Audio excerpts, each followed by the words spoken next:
Hi, I'm Jimmy Brown. Welcome to Unplugging. This time around, I'm going to show you a fingerstyle arrangement I came up with of Beethoven's famous piece Für Elise, which translated from German means for Elise. It's a woman, apparently a one-time girlfriend of Ludwig van Beethoven's. He wrote the piece for solo piano in 1810. And it has a nice flowing rhythm. It's in 3/8 meter. 1 and 2 and 3 and 1 and 2 and 3 and 1 and 2 and 3 and it's a nice moderate tempo. So my arrangement is played fingerstyle, and it's kind of like fingerstyle for dummies because it's just the thumb and the middle finger. The middle finger is just basically playing all the notes on the top string, and the thumb is playing everything else. And the tempo is moderate enough that you can play repeated consecutive strokes like that without much difficulty, and you get a nice even attack that way. So I'll play through once, and then I'll break it apart and give you some pointers.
The most challenging aspect of playing this arrangement is not the right hand. As I said, you're just doing pick, pick, pick, pick, and then doing the thumb downstrokes, everything else. It's just making sure your hands get into the chord positions at the right time.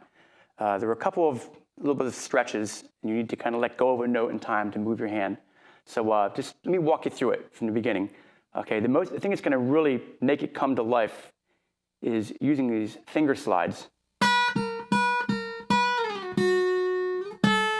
And then slide off the G.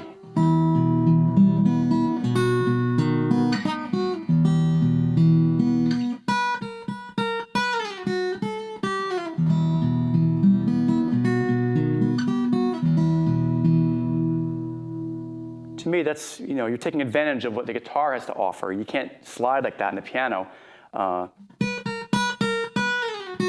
And then wherever you can, manage to get a little subtle finger vibrato. It's going to make it sound almost like a violin playing.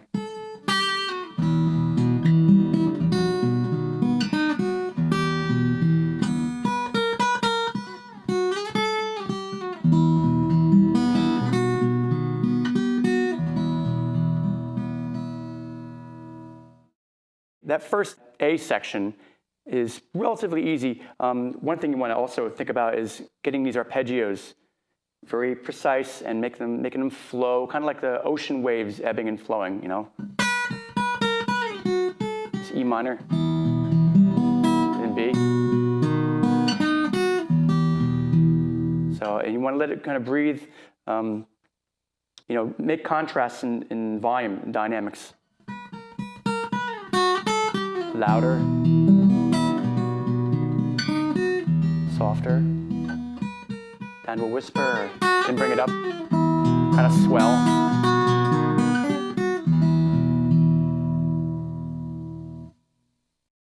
The B section, beginning at bar 9, like I mentioned, it has like that stretch. Then you have to let go of the bass note,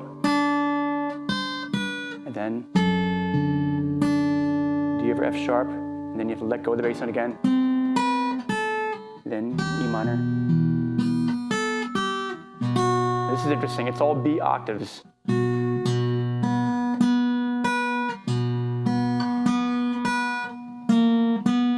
Little call and response.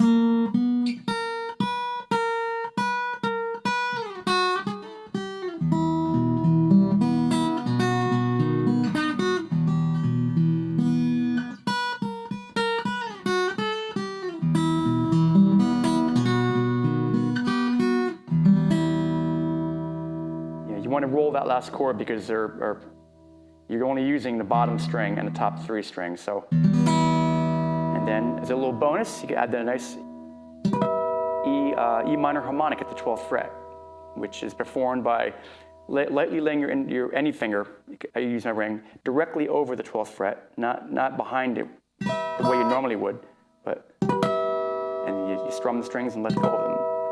And then let it ring for a second, just to give a nice afterthought to the piece.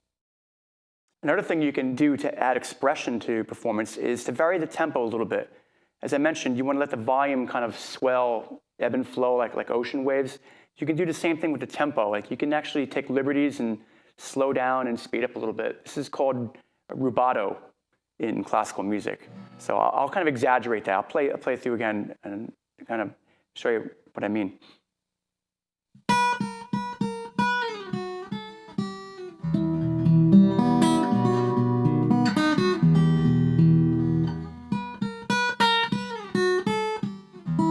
I'm speeding up, slowing down.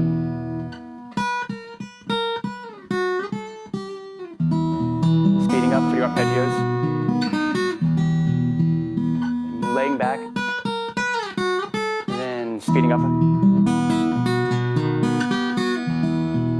Do the same thing with the B section.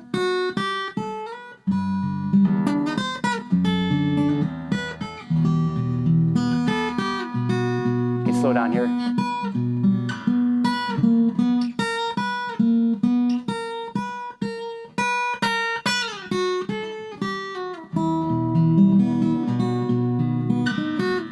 Slowing down for dramatic effect, and then speeding up.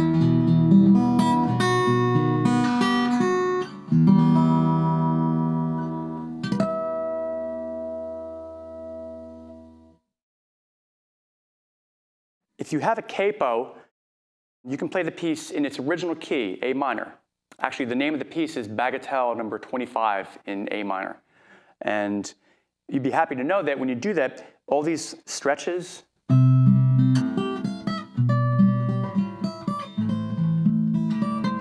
everything becomes easier because the fretboard becomes smaller, more compact with the capo.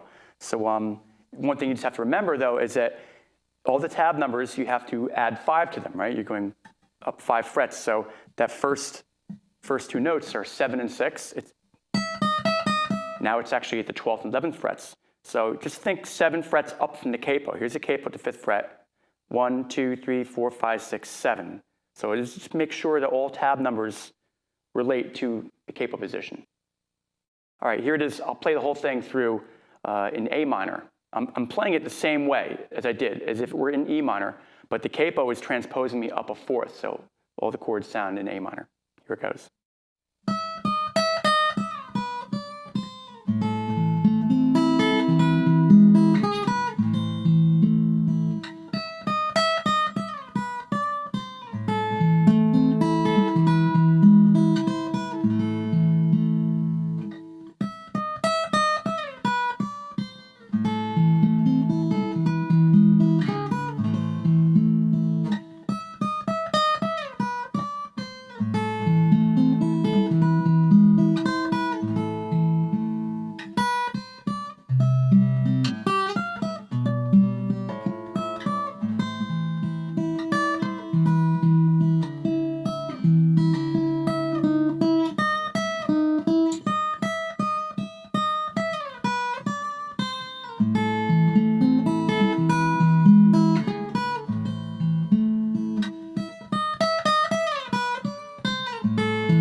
Conceptually, think of it as it's a love song. You know, Beethoven wrote it for his girlfriend, apparently, and you want to try to make it, you're swooning. You know, you're trying to seduce your lover or whatever. So you want to make it as romantic as possible.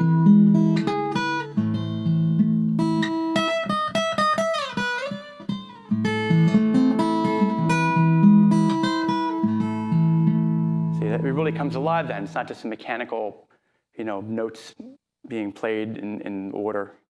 One option to always keep in mind when you're using a capo, you can move it to any position you like. You may find that you prefer the sound of the piece played in G minor, with the capo with the 3rd fret. Again, it's still played as if it were in E minor, and all the tab numbers are still 7 frets above the capo, so you have to kind of get familiar with that. But A minor may sound a little high, a little chimey for you. That is the original piano key, but the guitar, the open E minor may sound a little too low and dark. So something like G minor or F sharp minor may sound just fine. I'll play the little bit of the beginning just in G minor so you can hear what I'm talking about.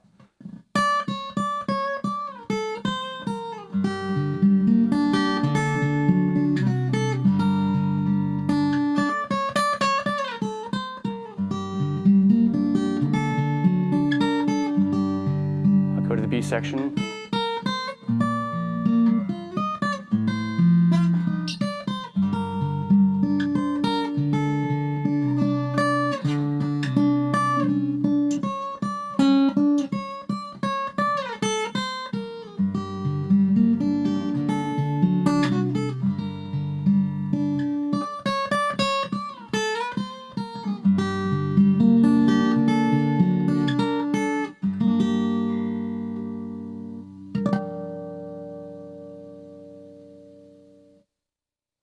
So G minor has a nice quality. Every major or minor key has a certain feel to it. So you may like that key. Remember, when you do the harmonic at the end, it's 12 frets above where the capo is. So, right, I'm at the 3rd fret of the capo, so I go to the 15th fret to get the harmonic. If I'm playing in A minor, I have to go up to the 15th fret. I'm at 17th fret.